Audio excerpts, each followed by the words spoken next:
American short track racing on Memorial Day weekend is a national pastime, but rarely is it as scenic or spectacular as the Pirelli World Challenge Championship's annual visit to Connecticut's Lime Rock Park.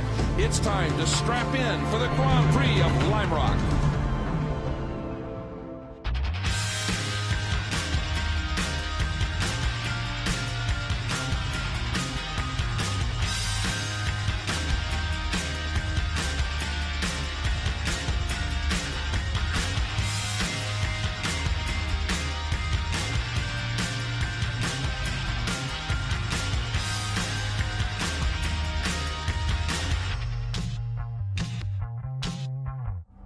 This weekend is perhaps the greatest weekend of racing on the planet, from Monaco to Indy, and for sports cars, the traditional visit to Connecticut's Lime Rock Park. Welcome to the Pirelli World Challenge Grand Prix of Lime Rock, powered by M. It's the sixth round of the Pirelli World Challenge GT Sprint X Championship. Hi, everybody. I'm Greg Kramer, joined by Calvin Fish. First and foremost, happy Memorial Day, everybody. And Cal, you know, the first two events of the GT Sprint X Championship unfolded on long 3+ mile tracks. Now, this Memorial Day, while we're on it, a historically big track, it's one of much smaller dimensions. That's for sure, Greg. Incredibly intense bull ring of a racetrack that comes at you at warp speed. Lap times here well under 60 seconds, and adding to the drama is this is the Sprint X format. 60-minute race with a 10-minute pit stop window between the 25 and 35-minute timeline. Mandatory driver and 4 tire change for these GT machines, and the time spent in the pits for the start must be at least 62 seconds. We'll be busy on pit lane today, but on track, it's even busier for the driver. And for a great look, let's ride along on our Porsche track preview with Michael Christensen. This is Michael Christensen, driver of the 24 Porsche 911 GT3R for Allegro Motorsports. One lap here at Lime Rock Park, and here is your Porsche track preview. Coming up to turn 1, braking quite hard, but also keeping the brake quite far into the corner, as turn 1 and 2 is combined more or less. So you try to keep the momentum through and stay tight. Exit of 2 is a bit slippery, how to get on the power. Turn 3 you really want to carry speed in, but also stay tight, and trying to stay tight here on turn 3, being up to turn 4, carrying the momentum through. Down the little straight here up to the little chicane, hard braking, but stay tight and early on power up the hill. It's uphill here, so it's important to get early and keep the momentum up all the way up to the next corner here. Quite a fast right-hander.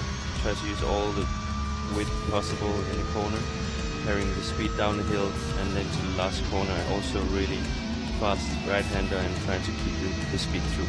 And that was one lap with Michael Christensen for your Porsche track preview.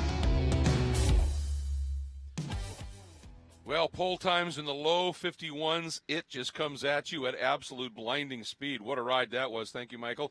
And, Cal, let's take a look at our race analysis. And as your lead-in to the Porsche track preview, as you said, it's a busy lap for the drivers. Well, the day has been a busy lap for the crews, and they've been up to it. Well, it's super intense. It's a double-headed day, not just a double-headed weekend, which the teams are used to. So it's just 3.5 hours between turnaround between race 1 and race 2. A lot of work for those teams in the paddock here. Precious little time to make any big changes to the cars if you had to, and it'll be interesting to see who nailed the combination here when we go racing.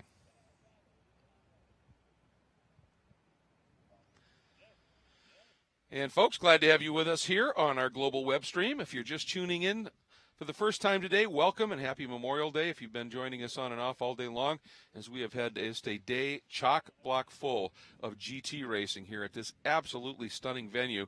We were expecting to see a little bit of sun today. It's never really popped through yet, but the cloud cover, if you will, is at least getting a little thinner. It's a little brighter out there, and as you can see, it has been an absolutely beautiful spring here, color everywhere.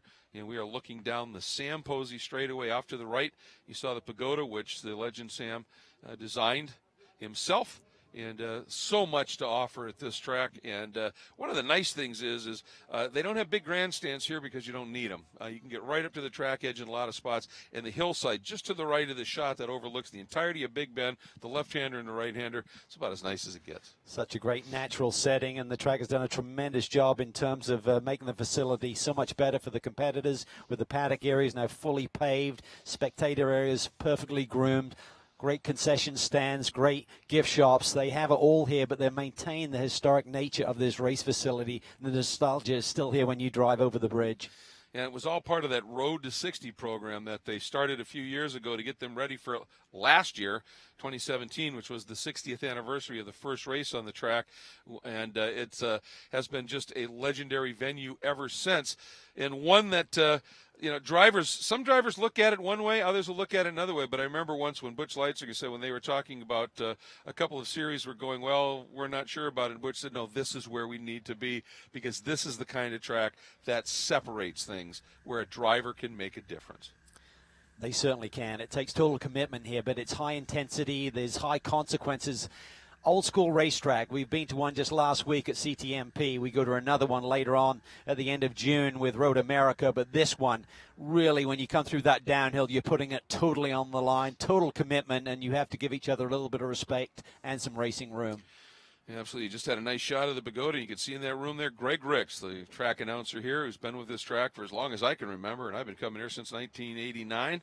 So pretty amazing, and he does a great job as well. Well, as always, folks, when you're tuning in for the second race of a weekend, we're building our CBS Sports Network show, so I have to give my little qualifier that on occasion we'll be laying out, having conversations where we'll be quiet to you, but chatting with our producers and the like, and hope you enjoy those moments as well. We'll come back with you on the stream whenever we can, and we're going to take just such a pause right at this moment.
And that time is now. So with that, let's get down to the front of the grid for those most important words in racing to set this final race of this Memorial Day weekend Pirelli World Challenge Grand Prix of Lime Rock, powered by M, with Pilar Lastra. Great to have her as part of our broadcast team, and she is stationed right at the front of this beautiful field. Pilar? Race fans, it is time now for the most famous words in the world of motorsports. To help us out with that command today is Tristan Herbert, Motorsports Manager, Audi of America. Drivers, start your engines. And that is one sweet sound always when these engines spring to life. As we are getting ready to go, so many stories to be keeping track of here. Obviously just in terms of the racing itself, but also in terms of points championships and the like.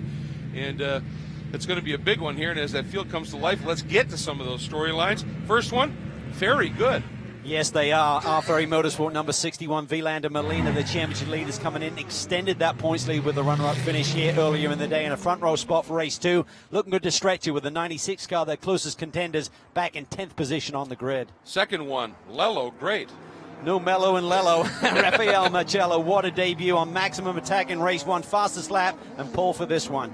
In that number 2 DeVilbiss machine. And the third one is Spencer Pumped. He is Spencer Pumpelli going for the three-peat. Won here last year in 2017 with Magnus Racing and Dane Cameron as his teammate.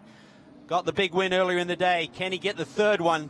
third in a row, lines up third on the grid. Yeah, they orchestrated a great strategy in that first race. Now, the other story is you'll take a look near the sharp end of things. You've got to go back in the grid a little bit to find the Bentleys. And with more on that story, let's get back down to Pilar.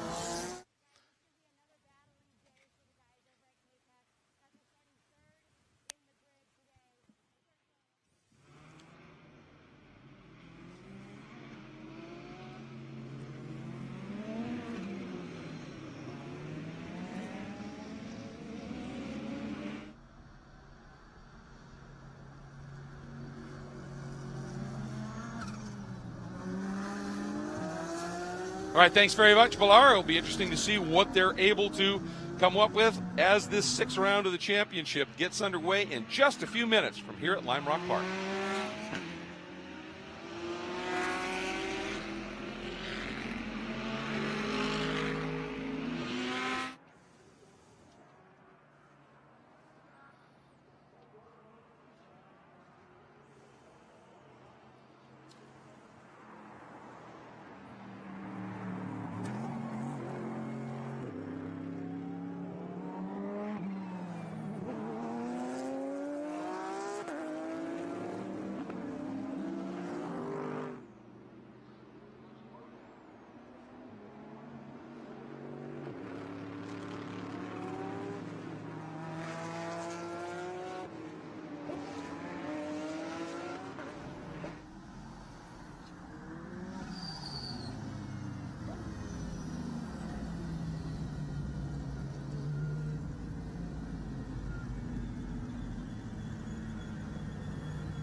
And welcome back, everybody. And I think there was a little bit of an issue there on our second formation lap, and everybody had to sort of resort, but it looks like they've managed to do that. Not sure if Paulser had to do a reset of the electronics. He definitely come to an almost standstill now. Now the pace car's waited for the field again, or whether he's just playing some gamesmanship.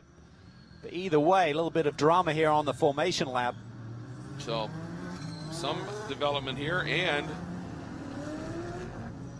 watching for that now, that BMW. Normally you would have that M4 CS well clear of the pack right now. I'm wondering if they have made some sort of a change and have decided to put in another lap here as they come down into the front straight. Nope, pace car is making its way in, and the field now. Oh, look at this. The number 2 is heading toward pit lane. He must have had a problem, Cal. So let's see if the green flag flies or because of that development, if they keep the field out for another lap. It looks like we're going to stay yellow one more time. Yeah, I think what he did, he came to a standstill, tried to reset the electronics potentially. He has some kind of drama going on, I think, with that development machine. So the clock should be starting is normally how that would work, and it looks like that is indeed the case. So we basically have started the race with one more lap after caution, but after that absolutely stunning lap he put in that race to set the pole for this one, Cal, I mean, he was some 3/10 clear of everybody, and right in they go. Hood goes up.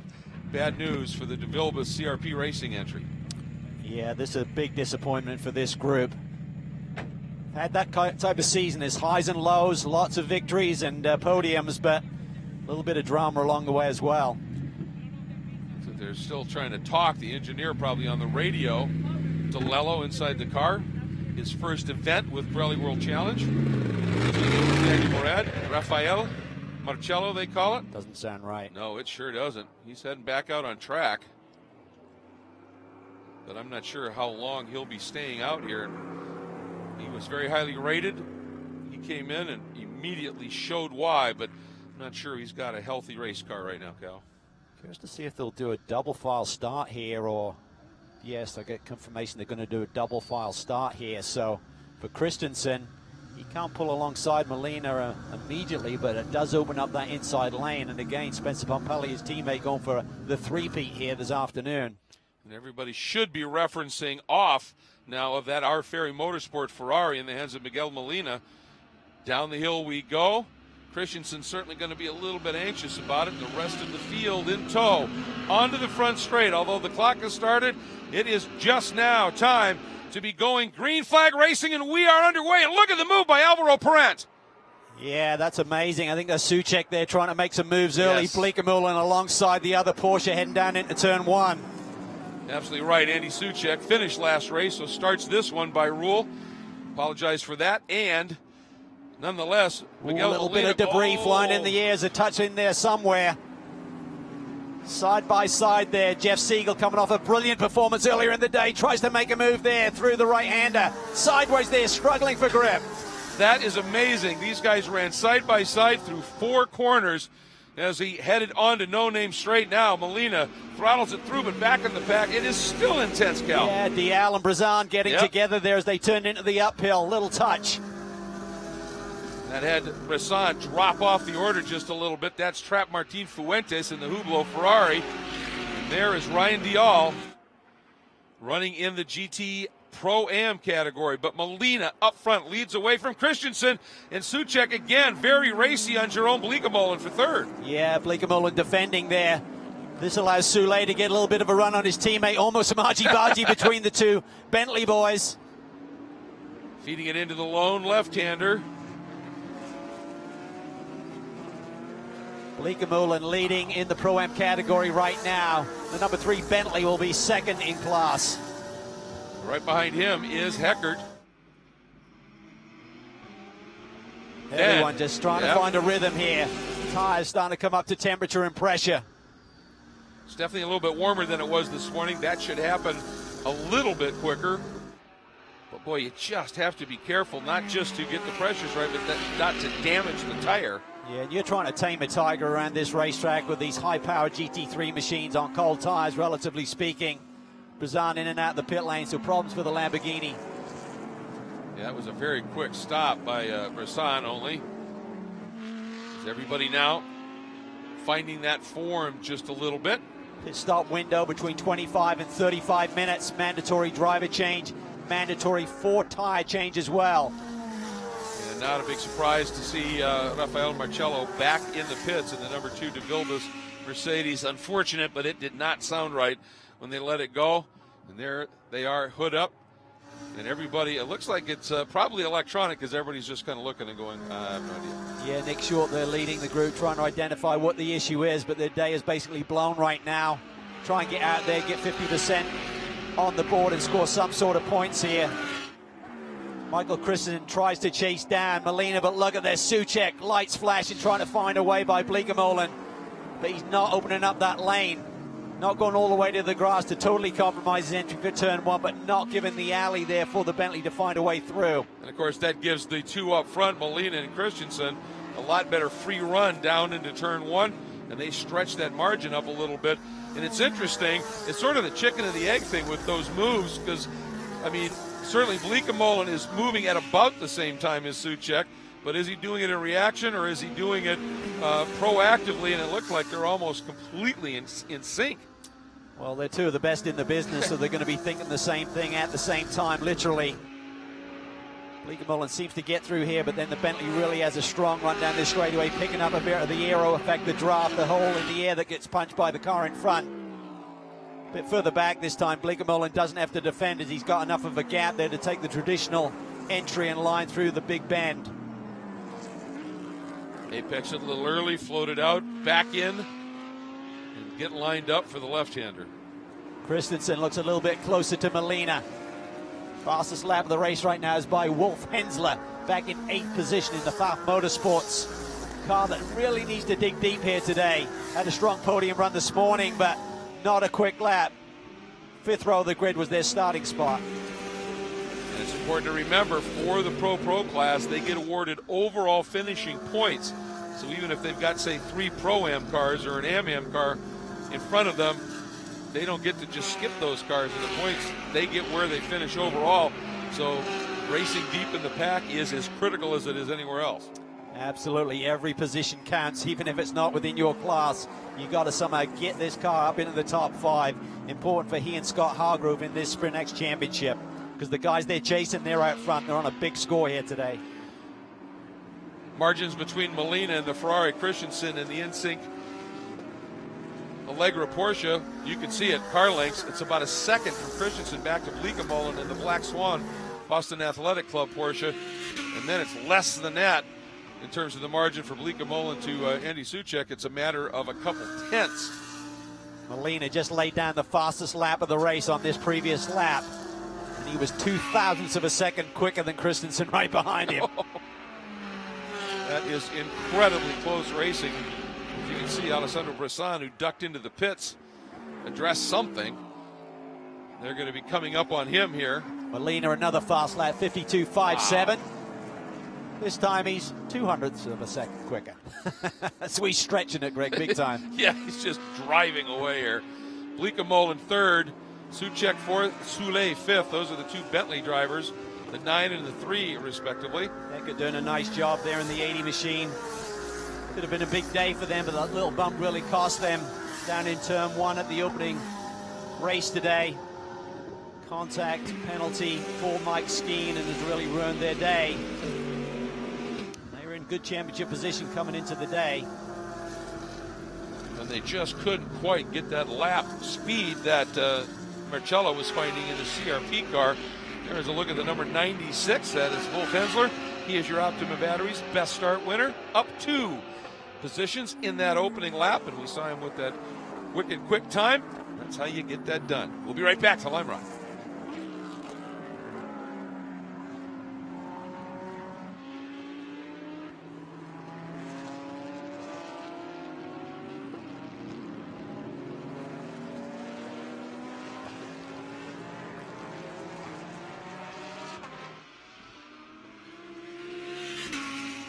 Here on the web stream. Again, just a short layout while we build our CBS Sports Network show.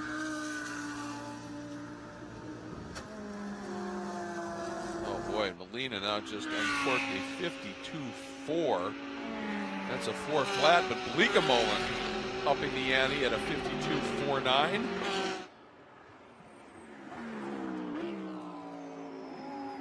And Soucek now not quite able to maintain that attack on Bleekemolen.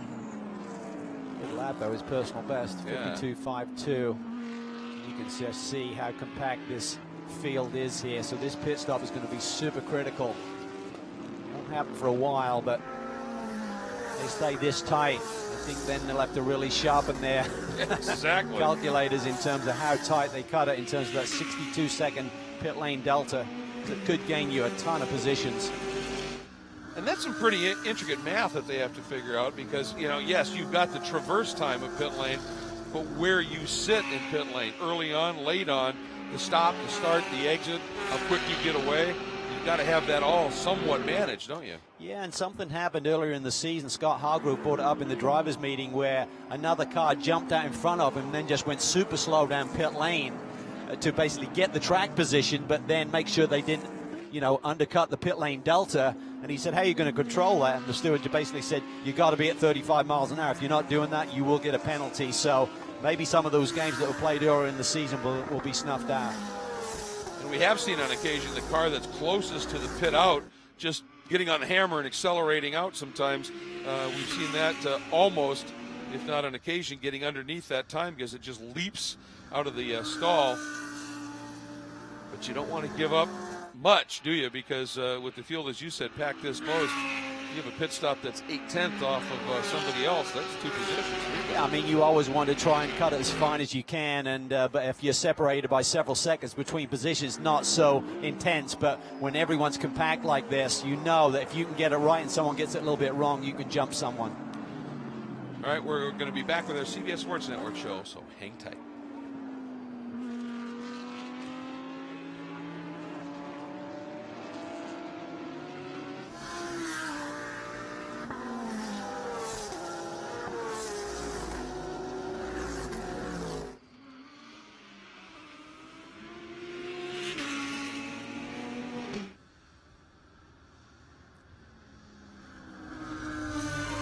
Welcome back to Lime Rock. Of course, it is a doubleheader weekend, and today, only 3.5 hours ago, the drivers climbed aboard their rocket ships. And at the start, bit of contact right at the start into turn one. All Mercedes front row. Mike Skeen, the pole setter, nudges Daniel Morad off. He got a penalty for that, called on avoidable contact, had to come down pit lane and serve that. Regained the track, but lost an awful lot of ground, and that meant that Tony Vielander in the Arferi Ferrari got into the lead and was absolutely flying. But when he went to the pits, watch the Castrol Porsche, Scott Hargrove, big slide.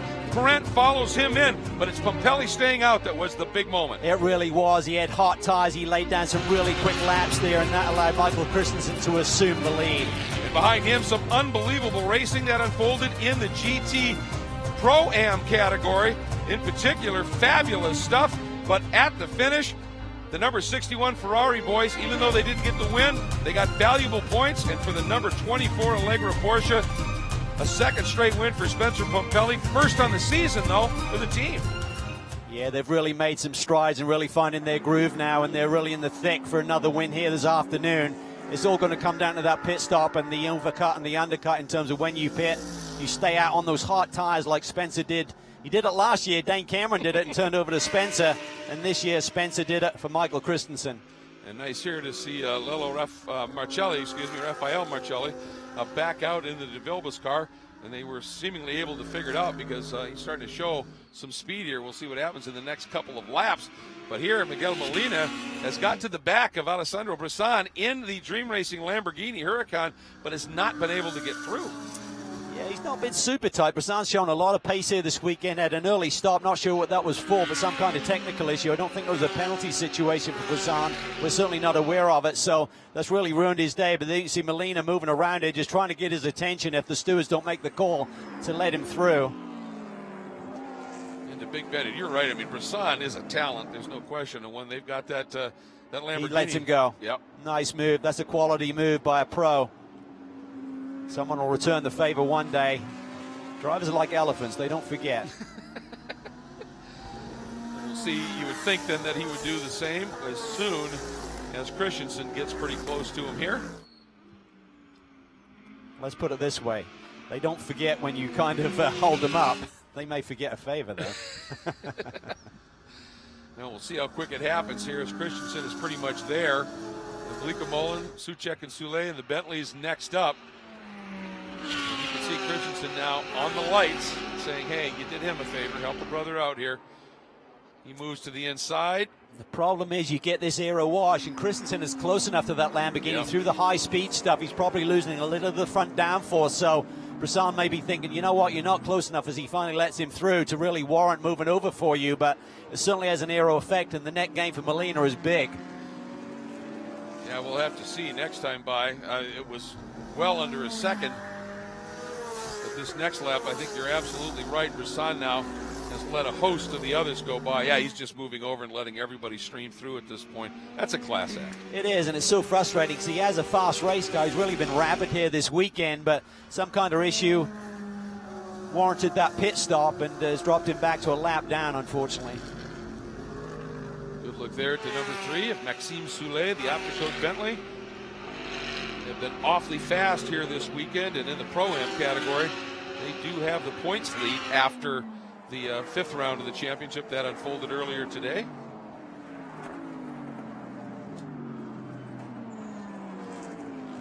Running, obviously, right now.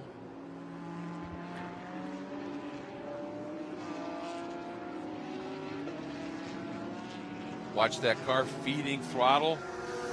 Here's key turn. Carry everything you can through the right-hander. Just a flat-out blast, albeit a short one, and then into this tight right that leads into the climbing S.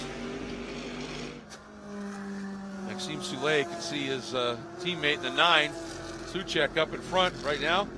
Just not quite able to do anything with it at this point. Yeah, so everything's settling in here a little bit. Some nice gaps between the cars. So Molina's really doing a great job here in terms of pacing this Ferrari up front.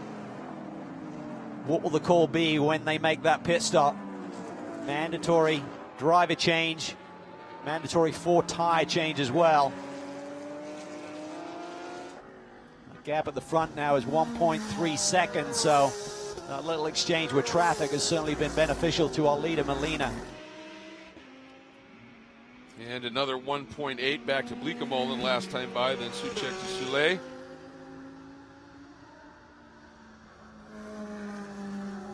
Great field of talent. As we said, the depth in this class right now is just remarkable. Yeah, there's no weak links in these teams these days. You've got to have 2 studs in your team if you're going to go for this Pro Championship. Marcello just laid down the fastest lap of the race at a 52.1. How frustrating must this be for the Italian to have laid down that fast lap in race 1? And now, with that technical issue, they will not bring home the big points or a potential victory. So they're out there right now for bragging rights going, yes, he told you we were fast. That's unfortunate. He certainly made a statement, though, this weekend. Yeah, he's down a number of laps, so it took him a while to repair it. And for Daniel Murad, who's, of course, the co-driver in this, he's a factor in these championships and is going to lose a lot of points. Now, the key is the reason they got that thing fixed and out is they want to at least get Murad to 50% of the laps that the overall winner has, so he gets those points. Yeah, and it's based on the laps by the leader. It's not a time deal. It's actually laps, even though it's a 60-minute time race. That rule is based on laps accumulated by the leader. You've got to meet 50% or more to score points. And if it's an uneven lap count for the guy that needs the 50%, they do him a little favor, they round down. Bleekemolen, really nice performance here this weekend.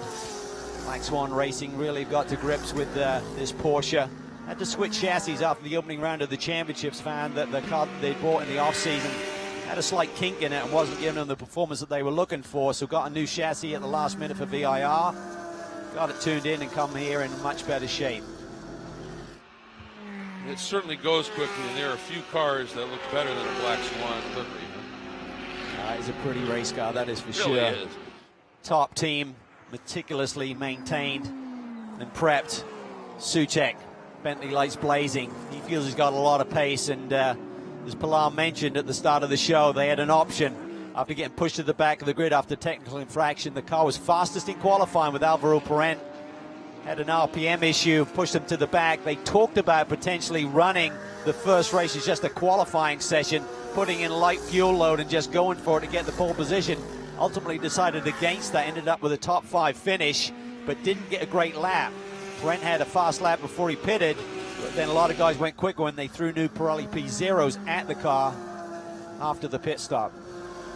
Yeah, absolutely. It was an intriguing story that was unfolding there as we watched the Bentley. We have seen that number 2, the Vilbus Mercedes AMG out there in the hands of Lello Marcello, throwing down some quick laps. But Pilar has found the co-driver we were just talking about, Daniel Murad, who's in this championship chase. What's he got to say, Pilar? Yes, I am here with Daniel Murad, CRP Racing. They were having a lot of trouble with their car. Daniel, what was going on? Yeah, well, I actually didn't even know because I was just changing on the formation lap trying to get over here for the start. But I was told it's a cooling issue. We had a little bit of contact in race 1 earlier after starting P2. Got the lead into turn 1, and I guess, yeah, just a racing incident happened. And, yeah, due to that, we had a little bit of side contact and damage that, yeah, may have been deeper than what we were able to see with the short turnaround time between race 1 and 2. So, yeah, I was told it's a cooling issue, and that triggered a fault in the in the electronic system. So, yeah, tough break. Obviously, I'd like to be preparing to get in the car in the lead after Lello did amazing in race 1, really quick lap, put us on pole. It's just a heartbreak for all the sponsors, de Vilbus, for the team CRP. I know these guys have worked so hard in between the races to, you know, really make a push for the second half of the season, and yeah, it sucks. But, you know, it's racing. At the end of the day, we're performing, and bad luck comes and goes, and hopefully we have good luck later. Well, we hope to see that turn around for you guys. Thanks so much, Daniel.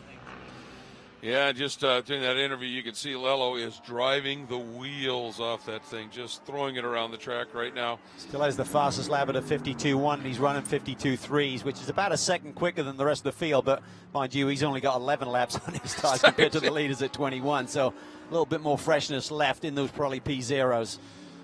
So as we are getting close to the opening of the 10-minute mandatory window, it is the 61 R Ferry Ferrari of Miguel Molina leading over the 24 Allegra Porsche of Michael Christensen, and third in the Pro category, the number 9 Bentley in the hands of Andy Suchek. Third overall, leading in the Pro-Am category, is Bleekemolen in the Black Swan Porsche, followed by Maxime Soulet in the number 3 Bentley, and then you have Jeff Siegel in the 31 Ferrari.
The number 61, R Ferry Ferrari of Miguel Molina, continues to lead as we are fast approaching the opening of the pit window as he works his way through the climbing S and the Ferrari of the Ferrari of Ontario, Toronto, and Alberta sponsored machine. And it looks like he's going to have to go around either way here, just a bit too soon. When that clock hits 35, that window opens for 10 minutes. And with these pro guys, it's more a matter of what strategy works the best for you in terms of track position and the like, because they're all pretty quick. Yeah, and a big read into that is how much have you taken out of your tires? Can you continue to run really fast laps, or have you really just ragged them out? Do we need to get those tires off and get your teammate in, your co-driver in with some fresh rubber and maintain the track position and then hold on a little bit longer? It's the margin first to second. While we were in break, by the way, as Lello Marcello is continuing to turn very quick laps, he also had a bit of a spin. He gathered it up, continued on, but a lot of grass in the radiator, so if that was an overheating issue, I would think we might see him with another stop in the pits. But here we go, down the hill. First opportunity for the leader to make a pit stop. Let's see what they do. Stay out. Top two stay out. Well, I think they would have learned a lot from that pit stop strategy by Spencer Pirelli early in the day by staying out on hot rubber versus guys coming in, and then the cold out laps. It's what they call the overcut, by staying out with good tire performance still in the car and hot rubber. You're going to run faster laps than the out laps. You're going to get that track position. Ultimately, the field will come back at you, but you're in front of them. Bleekemolen continues to lead Pro-Am, sitting third overall. There he is, just coming into your shot. And the number 96, Wolf Hensler, is in. He will be turning over to Scott Hargrove, first to blink. Yeah, they have to roll the dice a little bit. They're very much on the back foot here today. They're going to lose a bundle of points. Came into the day 2 behind, and ultimately 4 behind coming into this championship round behind the 61 car, but the 61 car leads. They're buried in the pack. It's a really good team. Pfaff Motorsports making a big impression on this championship in their debut year. Well, and you can see, you think 45 seconds, oh, that's plenty of time, and that is hustle down there. You do with one gun. You bet. You can't afford any little bobbles there. Off they go. We're looking at the timing. Woo! 62.094. 94 thousandths of a second outside of being a penalty. They are cutting it close. They realize they've got to roll the dice here. That was unbelievable. That may have been the best of the year so far. That's almost a mistake when you're that good. Yeah, it would have been a mistake if you tripped. Wow, Scott Hargrove. You think he's fired up here today? Oh, I think he is absolutely amped. This is the key, though. How much performance can he get out of these tires here on these cold tire laps? 9 cars in. It's going to be Alvaro Perrin taking over behind the wheel. The fastest man in the qualifying session here on Saturday, but disappointment since then. Look at that one. 2/10, 62.2, so that's a good stop. And Alvaro's going to be driving angry. Yep, he's going to be fired up, and the key is for the championship leaders, how close do they cut? I think they have to be a little bit more conservative, but will that cost them a position on the racetrack? Cannot afford as the championship leaders to be underneath that 62-second number. Look at that. Brent's one of the best on cold tires. Always dynamite on the starts and restarts. Well, that's a good point. If you cut it too shallow and end up underneath 62, it's a drive-through penalty, which is an easy, 17 seconds at least? 17 seconds about. Yep.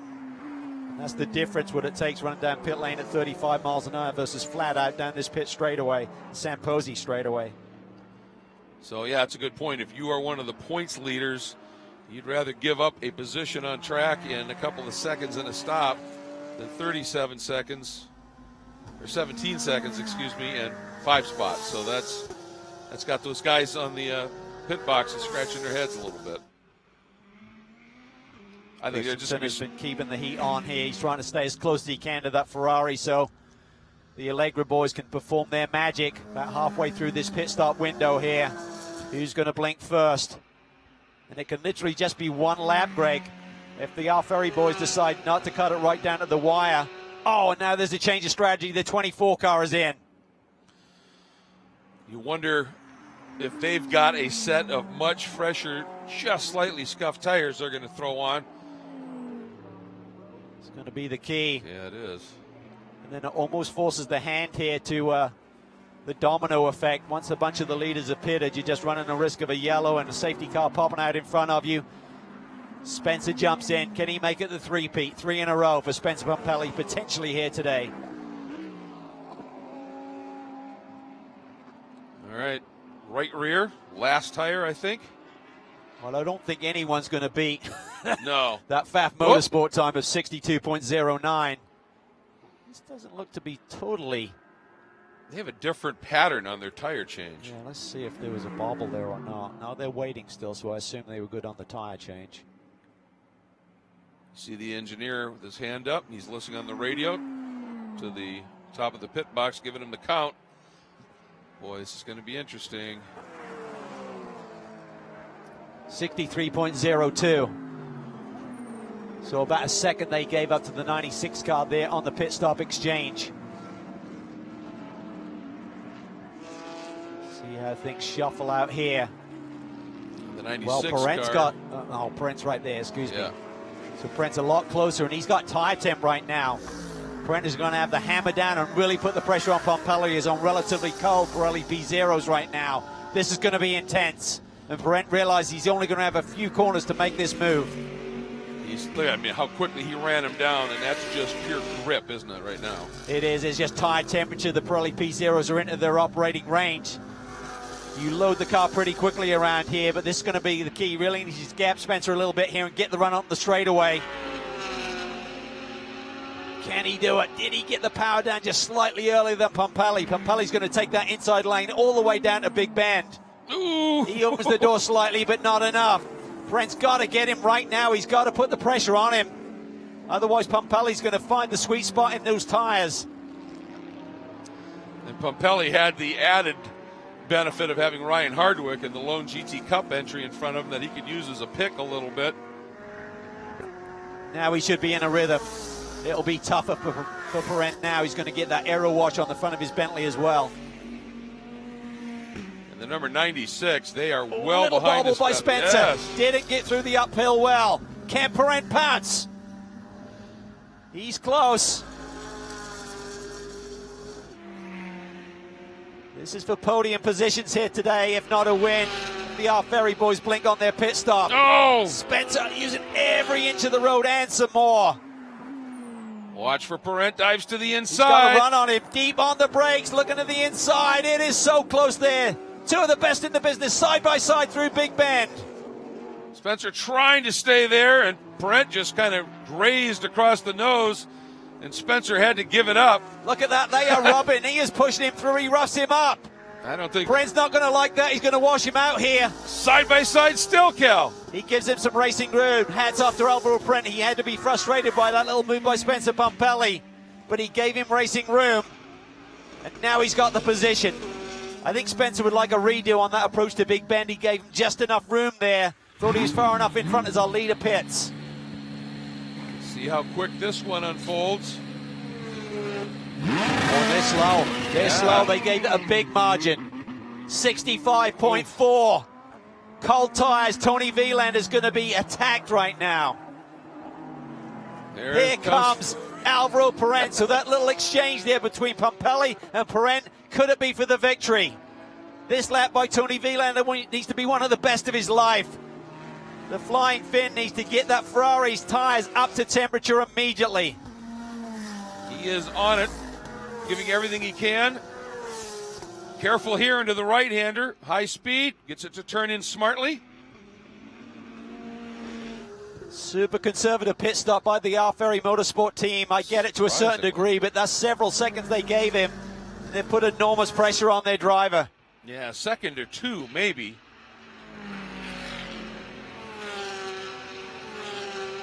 Oh, Perent got to run. He got to run. I'm not sure he's close enough, though. No, he isn't. Wieland doesn't need to protect. I think if Wieland can get through these next few corners without Perent inside him, he may have enough, and the tires will start to generate the temperature. But Alvaro is tenacious. Awesome stuff here. What a battle. There's still cars out in front of them on the racetrack, but they have to make their pit stop yet. This will essentially be for the lead in reality. All right, looks like Wielander has got things settled. Ooh, a little bit awkward through that chicane. Does that give Perent a... It does, Cal. It does, and that's where you really ask the tires for a lot when you do that fast change of direction into the uphill. We saw Spencer struggle with it, then we saw Wielander. But is Perent close enough? What can he do with that Bentley? Gets out of the dust. And not quite close enough this time. And, ooh, look at the glow of the brakes on the front of the Bentley. And he floated a little wide. And that has given Tony Wielander just a little bit of room here as the sixth round of the championship continues. We are out. The pit window is closed. We're going to step away for just a moment. We will be right back.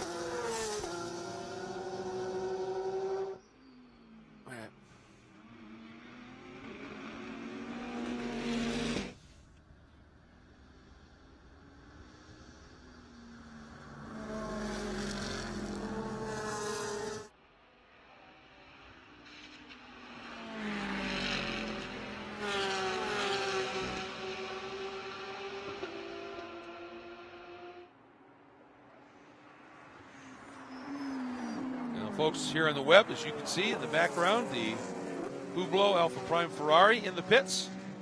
Fuentes out, Baccarella should be climbing on board. Right down to the wire here. Okay.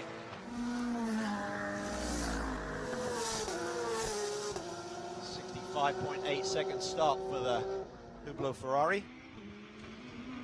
Well, I think last lap, Hargrove may have taken fast lap of the race at a 52.092. Top 5 runners, good recovery for that team, but the problem is the championship leaders are out front.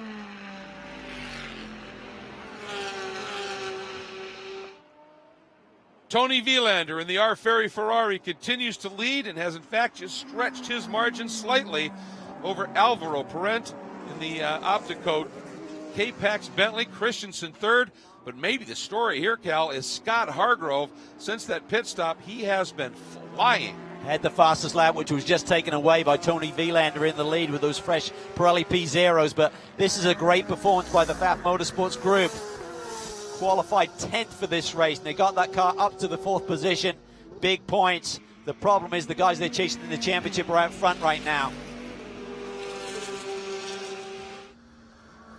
Through the uphill, this is what they call West Bend. Hargrove has some pace right now. Last lap, he and Christensen were actually pretty close. Oh boy, we get a report, Cal, that as you were wondering while we were in break, looks like Cesar Baccarella, they may have missed the window. They'll get a drive through. Yeah, they were just the wrong side of that 35-minute mark.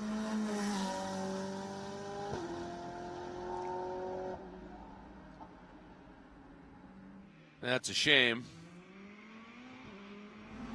It's been an eventful weekend for Fuentes and Baccarella. Early off by Baccarella.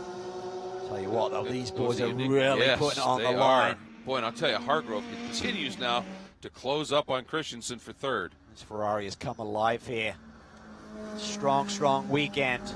Second in round one, extending the points lead. Front row position to start.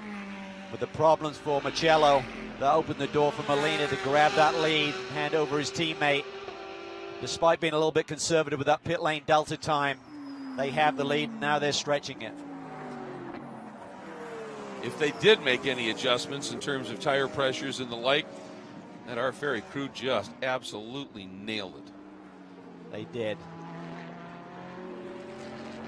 This is an intense battle, though. Hargrove learning these racetracks for the very first time. It's intense when you look at the competition. He's used to winning and dominating championships, and he started off in that vein with this championship this season, but right now he's realizing just how tough this championship title will be. It's interesting sort of story, the way things are going for R. Ferry this season. In the sprint races, they're quick, but they haven't necessarily been accruing the points. But in the Sprint X races, they have been absolutely superb.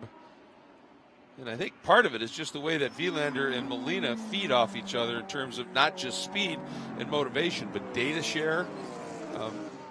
They're two absolute pros. Yeah, and it's the first time they've co-driven together. Was at the opening rounds of the Sprint X competition. They went out and swept. Tony said, yeah, I like this kid.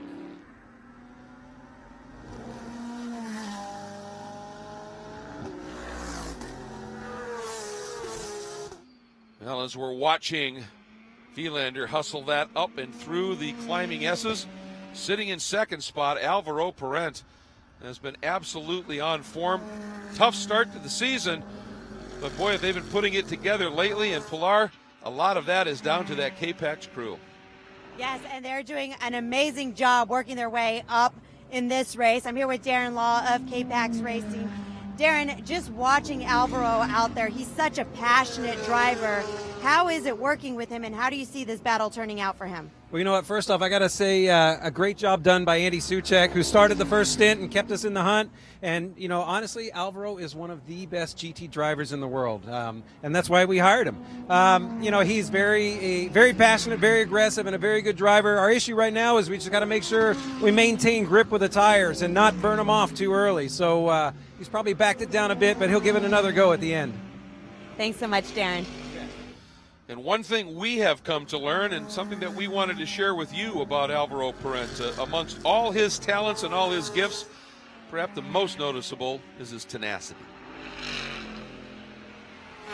Great, oh, and he gets hit. A huge hit for Alvaro Parent. I don't think Ski knew he was there, and Parent is out with major damage. Unfortunately, it's been a very difficult start to the season.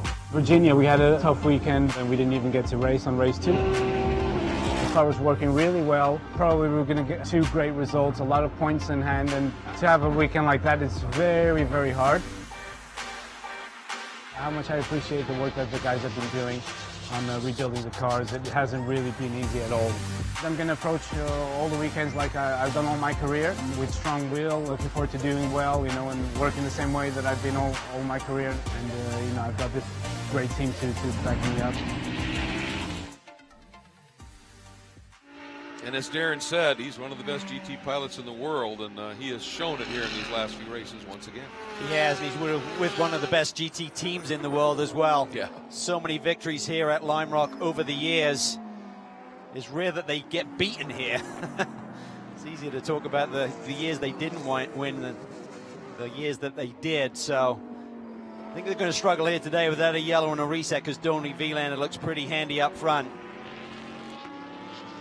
And of course, in that feature, it talked about that incident at VIR. He had a big one in the season opener at St. Pete, and both he and that team, along with, and you have to say it, some tremendous support from Bentley Motorsports, they figured out a way to get cars into that K-Pack shop so that Alvaro could keep racing. Yeah, 3rd different chassis on the year for the number 9. Had to transport this one from Malaysia, 14,000 kilometer flight. Took it into Atlanta. The team had finished off the VIR weekend, left their transporters there. Transported the car up to there from Atlanta and got it ready for CTMP, and immediately on the pace and had a brilliant victory there last weekend. And he's got that solidly in second, although Vilander has been able to stabilize that lead at about 2.5, but Hargrove is ever closer to Pumpelly. The margins, not by a lot, a 10th here and a 10th there, but he is closing. He is, and I'm sure he'd be wishing that Porsche Motorsports would make the call to Allegra and let him have the position, because the 24 car is certainly making a rebound in this championship, but the 96 car is the closest competitor and contender to that championship lead on the 61. But no one's going to give anything away this early in the season. There's a look at the number 3 K-Pax Racing Opticode Bentley in the hands of Rodrigo Baptista, as he sits 5th overall, leading in the Pro-Am category right now. And they've had some exceptional speed this year as well, including at VIR, Cal, an overall win in the 3rd round of the championship for the Sprint X. Yeah, really strong driver lineup with he and Soule. I think they've really found some good chemistry, great speed, of course, and what they have to do is carry a little bit more weight with the overall win. There's a lot of conjecture about whether Baptista would be moved up from his ranking to AM to Pro. They decided to keep him AM, but he has to run 1.5% more weight than anybody. So if you see the two Bentleys close together, these guys are doing a better job because they're carrying more weight on board. And look at that move again as Hargrove attacking on the uphill. But right now, let's get back down to pit lane to a very busy Pilar Lastra. Guys, we're here with Steve from FAF.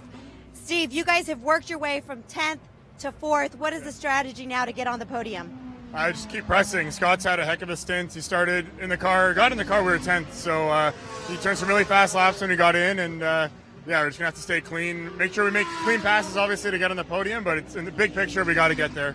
Find a way to keep as close to the 61 as possible, who's currently leading. So. Thanks so much, Steve.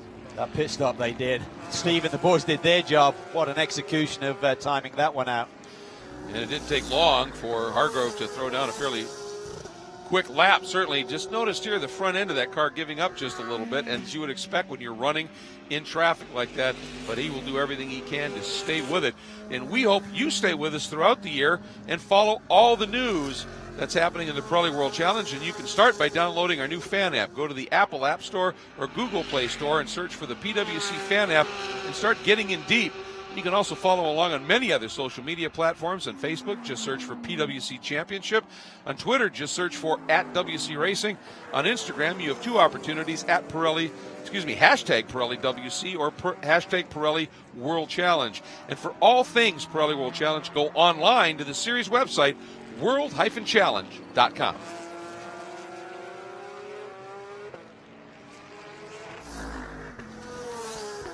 Beautiful drift there by Scott Hargrove. He certainly found the sweet spot in terms of the rhythm of this racetrack right now, Greg.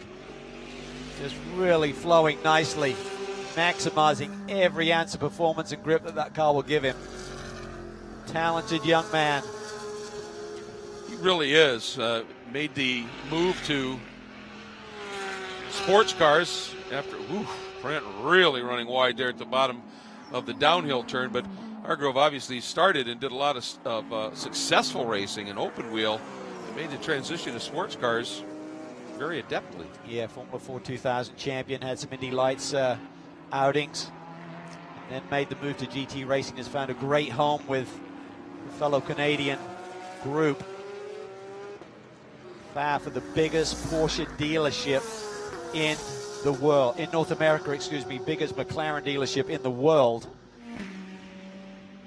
It's remarkable, and the interesting thing to me is the current team that is this FAF team, pretty much all been together since 2011, and 80% of them are FAF auto dealership employees. It's a passion with this group. It really is. Good core group, and you need that chemistry, and that comes with working together for years. This is going to be interesting, as Vilander is going to be coming up on the back of a little battle. They're laps apart, but Baccarella having a good go right now with Yuki Hirata, Am-Am and Pro-Am. The nice thing for Tony Vilander, he stretched that gap over Perrin up to 3.6 seconds, so it allows him to be a little bit patient if he needs to be to clear this traffic. Ferrari's really been running some hot laps. Really found the sweet spot. I think you're spot on, Greg. They might have done a slight tire pressure adjustment and given Tony an even sharper tool for the second half of this race than his teammate had at the beginning. He's going to look to the inside here. Be careful there. That's not a good spot. You wanna get through, but that guy's got to turn at some point or he's going to crash. It's just that simple in that part of the track. Now down to the inside. He's going to get one of them, and a nice job there by Cesar to open it up. And that was very gentlemanly by Cesar, because he knew that Yuki might just try and stuff it down the inside. Which he did. And then they got a little bit of a position dub going. Yes. So allowing the Ferrari through, which he probably got word on the radio.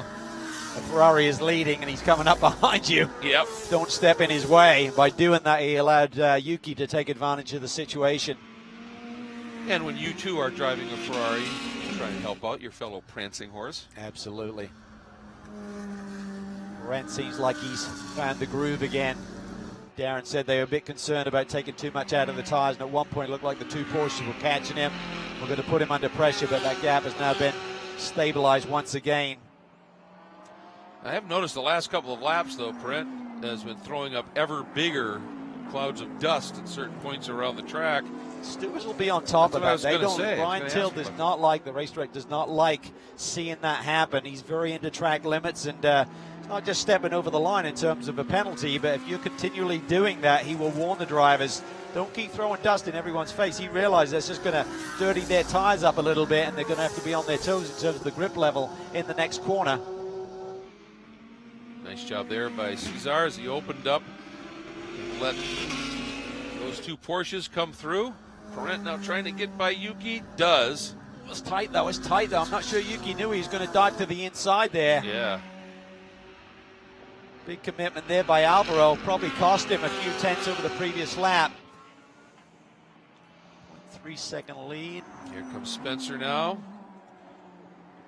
Trying to get into, Yuki sees him. Cost Perrin 0.3 of a second there over Spencer Pumpelly though. Oh, and Yuki just couldn't leave the door open to let Hargrove through. Now he opens it up. It's hard to hit the disappear button. It truly is. This isn't the widest of tracks, and it's very serpentine in that section. And he did what he's been instructed to do, being a fairly new racer to the sport, is be predictable. You drive the line if you need to. We'll figure a way through. It's tough, though, when you keep grinding, trying to take hundredths and tenths of a second out of a gap, and suddenly you hit traffic and lose a second or something. That is super frustrating. You just got to regroup, refocus, and hope that that comes back to you with someone else having a similar issue. Take a look at the margins here now. Vilander still holds fast lap of the race, just turned to 52.85. And that margin, 3.7 seconds back to Perrin. Only a second and a half, though, from Perrin to Pumpelly, and well under a second, Pumpelly to Hargrove.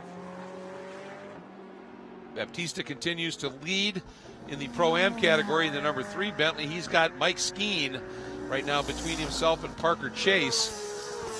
And it's a fair amount of time as well.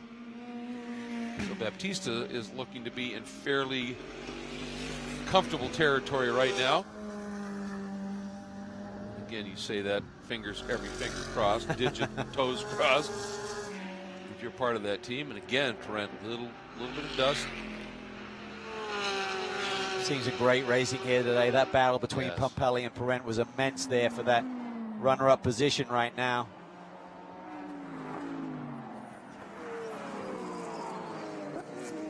Hargrove floats it in a little high. Yeah, he's done that a couple of times. Seems to make it work, though. Yeah. This kind of sets up like a single apex corner versus a double apex in Big Bend. Never stop learning. Might be first time here, but there's different ways to skin a cat. Though we talked earlier about the nuance. Ooh. Ran a little bit wide through that hard right into the climbing S, and as a result, just clobbered that curve a little bit, Cal. I was going to say, this track has a lot of nuance, especially when you run that climbing S. Yeah, it really does. You see the Bentley can really eat the curb there through that climbing section. And I think that's really gained them a lot of time here this weekend with the compliancy over the bumps and the curbing.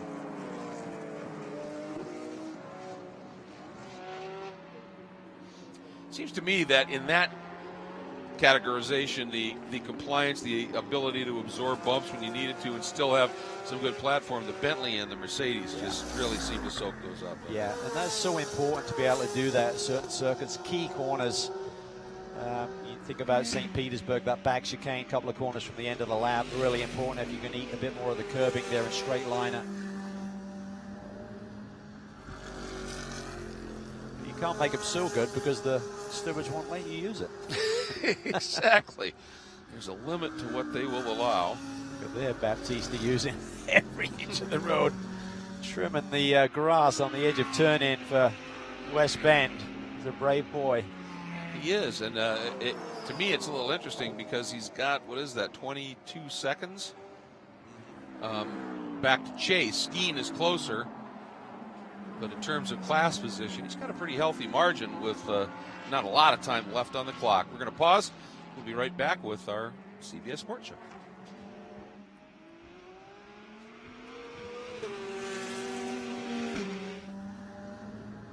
Lights flashing. Tony Vilander working his way through some of the traffic here. The Pirelli World Challenge Grand Prix of Lime Rock Park, powered by M. And as that R Ferry Ferrari drops down through the downhill turn, coming up on the back of the 54 of Tim Pappas. He wants to get through. He has controlled this race for quite some time now, Cal, after the mandatory pit stop. Once things stabilized, he's pulled it out, and it's been at anywhere from 3 to 4 seconds, and right now at 3.3. Yeah, he came under attack there with the conservative pit stop delta time by the group. I understand that with the championship lead, you didn't want to cut it too fine, but they left a bit of time on the table, and that put pressure on Vilander. But once this Ferrari got its tires up to temperature, he's just taken off. And we were speculating that maybe they made a little adjustment on the tire pressures during the stop. Whatever it was, it worked, Pilar, and they are in good shape here late in the race. They really are, guys. I'm here with Rico with R Ferry, and it has been a great race for them. A lot of anticipation. Rico, we saw Vilander so excited, just anxious to get back in the car. He was on the other side of the wall well before you guys were ready to pit. What's it going to take for him to maintain the lead right now? He's just got to stay cool. He was just ready to do his job. He was dressed well before the pit window. He was eager, jumping around, warming up. In the end, that's his job. He's very good at it, and all he's got to do now is just stay cool and calm for another 5 minutes. Thanks so much, Rico. He is more than capable of doing that. Yeah, just got to hit his marks. He's got the rhythm, the car's performing. But in racing, anything can happen. And there are guys close enough to him. Any bobble, that 3 seconds will be eaten up in a heartbeat. Perrent now is coming up onto the back of Pappas. And I mean, right now, there have to be some sort of an issue for Vilander. And Perrent needs to get by Pappas cleanly, and he does exactly that. Yeah, 3.6 seconds is still the gap to the front there. So Perrent dealt with the traffic equally well. Pumpelly and Hargrove keeping the pressure on. Just Just a great performance by Scott Hargrove on his first visit to Lime Rock Park. The young man has immense ability, great drive and determination. He's going to fight hard for this championship, but he's going to realize it's going to be tough. Great looking car, and it has been right at the sharp end of things ever since they decided to join this championship full time this year. Come from 10th on the grid up to top 4 run here, Greg. It's a great achievement. His teammate Wolf Hensler seems to fit in really well with this group. He brings that little bit of experience that the group may be lacking in their early days, but it's not going to take them long to learn the ropes. Down the front straight we go, and for Parent, I think he's kind of accepted the Vilander scenario in that he's going to need help, but he didn't want to get held up anywhere and suddenly have Pompelli and Hargrove closer still. Nice job there, Hargrove being able to get through on Pappas before they got to turn 1. Hargrove seems to like that wider line there, but I'm looking at the first sector times, and he seems to drop a little bit to Pompelli up front, so I'm not sure it's really working for him or whether his car just won't get dialed in and turn in. Oh, that was close, it looked like. Yes, it was. Like Hargrove tried to adjust his speed and pulled Pompelli unawares, and Hargrove's a lot closer to him. Well, that's a scare there for Pompelli. Yeah. Look at this. This is intense for the podium spot. That's what I was going to ask. A couple of times I've seen the 96, the front end just give up just a little bit. And I wonder if he's got just some handling characteristic of the car where he thinks it works better with that wide end. Well, if you do have a bit of understeer or push in the car, and if you try and ask for a bit more on the turn into the corners, you're just going to kind of grind those front tires away. It's almost like a pencil eraser. You're kind of scraping on them and chewing the tires up. It was a lot tighter the apex that time, following Pompelli's line through very closely. Look at that drift. That is beautiful. Great to see someone on top of their machine like that, bringing every ounce out of it. And he is. Tell you what, you put Spencer Pompelli in a competitive car, boy oh boy, does he always perform. He does. Regular race winner. And he does, absolutely. We've seen him do it in other championships. We've seen him do it in GTS one-offs and come through. Learns very quickly if it's something that's relatively new to him. Look at Hargrove. Yep, and why not? At least try here. Maybe 2 laps to go, Cal? This and one more? Yeah, certainly looks that way. Yep. Should get the white flag next time by for our leader, Tony Vilander. Here comes your Pro-Am leader, Rodrigo Baptista. After Maxime Soulet started, Baptista has taken over the controls and has done just another superb job. Parker Chase in second position, was second in the points coming into this round, tied actually with a 31 of Wei Lu and Jeff Siegel.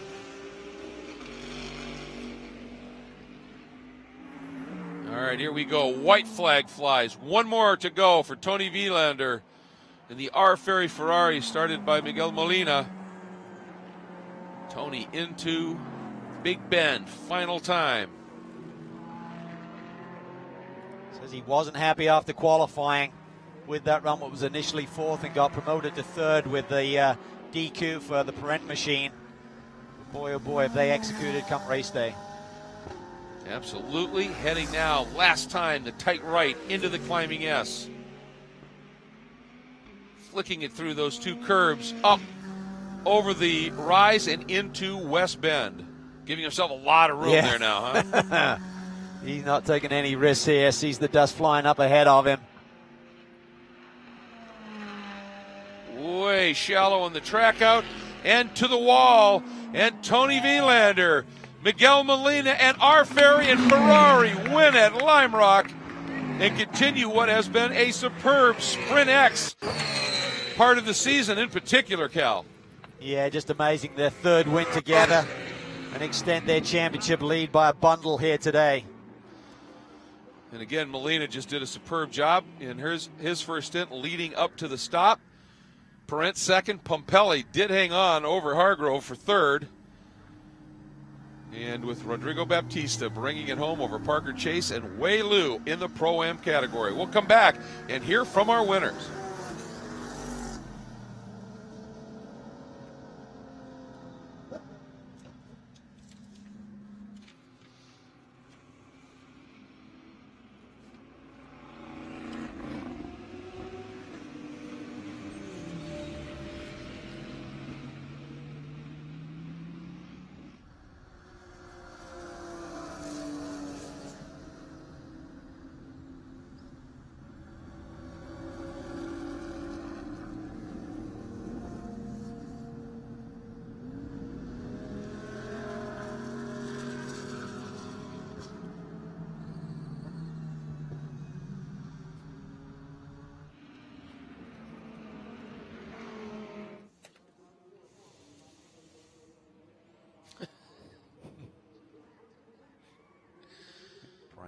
today. Having some fun, I think he did.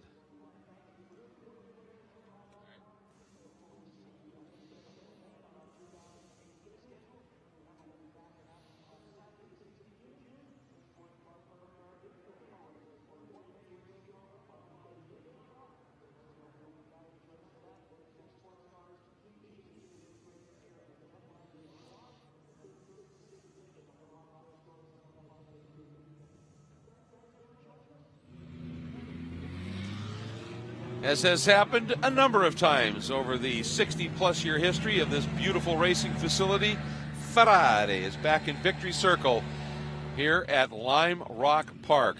And Tony Vielander, who did the finishing stint here in this second of the doubleheaders for the Sprint X Championship in GT, steps out. Congratulations immediately from young co-driver Miguel Molina. Very well earned indeed. Lots of congratulations down there. Of course, Tony's going to peel off that helmet and Hans device, and it'll be fun to hear. I mean, once he got those tires pressured up and temped up, he was gone. He absolutely controlled this one to absolute perfection. And let's get it down to Pilar. Guys, we are here with the winners, Tony Vielander, Miguel Molina. Congratulations on a great race. The whole team is excited. Tony, we saw the anticipation for you just trying to get in the car already. What was going through your mind to be able to maintain the lead that you did? Yeah, I mean, this type of racing is quite emotional. I mean, you need to give 100% all the time. We have some strong parts in our race car, and we are a little bit weaker, especially in the beginning of the stint. So I really needed to force myself. I think was Alvaro just behind me, and there were some parts of the track that I just didn't have the confidence, and then I just said, now I need to go. It's now or never, and we were leading the race one. We lost it in the end, and this thing I didn't want to slip away. I mean, you almost made it look easy. Great job out there. Miguel, everybody's watching back home. This was a big race for you guys. How was it for you to just set it up for your teammate? Yeah, it was a good race for us. We knew that we could make it. We did some changes from the first race to the second one, and at the end it worked out. So thanks for all the team and also in Italy. So we are really happy because we extend a bit the championship lead. So that's really important. Congratulations, guys. Great job today. Yeah, that is a very important point. You saw Tony, one of the first hugs he gave was to a gal named Rosella, who is an absolute technical guru and handles all the Ferraris in the Pirelli World Challenge Championship on some levels. And, boy, did they hit it today. Here's a look at the overall results at this stage. And as you can see, top four, as we called them, all pro cars. And then Rodrigo Baptista and Maxime Soulet, fifth overall, bringing home the win in the Pro-Am category with Chase and Dial there, 2 spots back in the overall, but second in Pro-Am, and then Wei Lu and Jeff Siegel third in the category. And, again, they produced some great racing. They weren't quite in the wars like they were in that first race of the day here, but still in all, just a superb performance. As we talked about, Baptista and Soulet get another win in the Pro-Am category. Let's get back down to Pilar. Yes, it was quite an emotional day for this team, but at the end of the day, you guys overcame adversity. And Rodrigo, tell me, how did you guys finish this race so strong? It was a good race, but for me it was quite easy. I was alone on the track. Max did the job, so Max and the team for sure, and I just bring the car home. Maxime, when your teammate gives you all the credit like that, tell me how you were able to get the car so well up for him.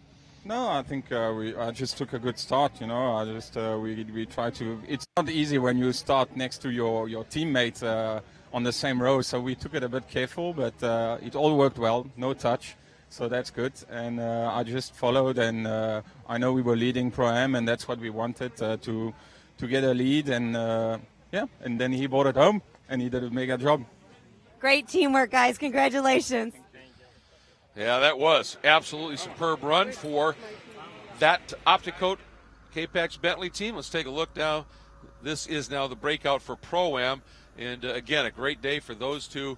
And a big margin. It's bigger than we've seen, certainly. So they really had things dialed. Yeah, Bentley was strong here this weekend. Unfortunately, got that DQ after qualifying. Otherwise, it could have been an even better weekend for them. But you certainly saw Perrin perform magnificently in the Pro ranks. And Baptiste Soule, they're a strong combination. And they have a healthy championship lead right now. Yeah, that they do. And, of course, now we want to give a quick heads up to our VP Racing Fuels Hard Charger Award winner, and that was Scott Hargrove from the 10th spot on the grid up into 4th. So they bring home the VP Racing Fuels Hard Charger Award winner as well as a good 4th-place finish. As we wrap things up here at Lime Rock, Cal, we have to look ahead. The next round of the Pirelli World Challenge Championship is going to be back to the sprint format in the last weekend in June at Road America. Yeah, well, you certainly have a chance to breathe a little bit more there on that 4-mile circuit versus this bull ring of a racetrack. Equally intense, though, puts different demands on the racetrack, on the race car. And I think the Bentleys have really found their sweet spot in the season. Struggled early. Now we're seeing them perform, but certainly the Ferrari looks good. Hargrove keeps hanging in there with the FAF Motorsport team. A lot to work out here as the championship continues. A lot to lick your chops for to continue to stay with us and watch Pirelli World Challenge action as it unfolds throughout the course of the season. Next time out, end of June at Road America. That wraps things up for us here at beautiful Lime Rock Park. For Calvin Pillar and our entire CBS Sports Network crew, I'm Greg Creamer. In association with WC Vision, this has been a presentation of CBS Sports Network, the 24-hour home of CBS Sports.